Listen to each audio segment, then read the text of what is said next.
আজকে আমার জীবনের একজন ইম্পর্টেন্ট মানুষকে নিয়ে কিছু কথা বলব, যে আমাদের জীবনে না থাকলে হয়তো আমাদের কোনো অস্তিত্বই থাকতো না।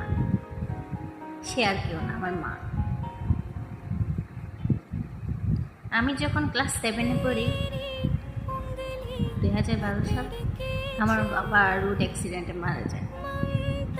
দেশের বাইরে ছিল আমার বাবা। আমরা 5 বোন। আমার মা খুবই ভেঙে পড়েছিল।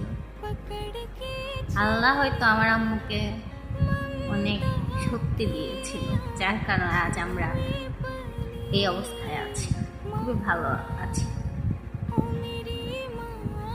আমার বাবা মারা যাওয়ার পর আমার মা কোনোদিনও আমাদেরকে বুঝতে দেয়নি বাবার অভাব কি।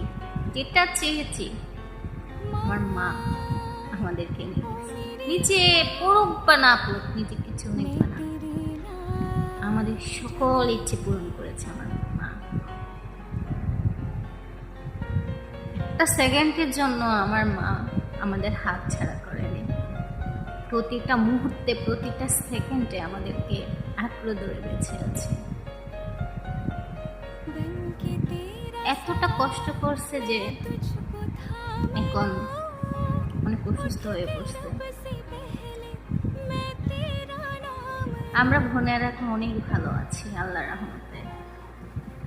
আমার মা জব করে, চেষ্টা করে আমাদেরকে ভালো রাখার জন্য, অনেক আদর করে, প্রত্যেকটা কাজে আমাদেরকে সাপোর্ট করে, সব দিক থেকে সাপোর্ট করে।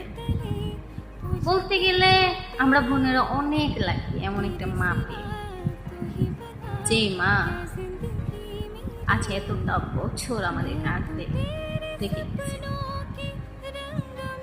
আমাদের সুখের দিকে থাকায় আমার মা তার নিজের সকল সুখ বিসর্জন দিয়ে দিয়েছে।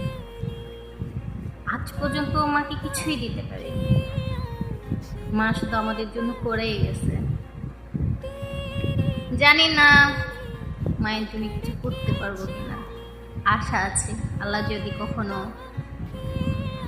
তৌফিক দেয় অবশ্যই করবো মায়ের জন্য।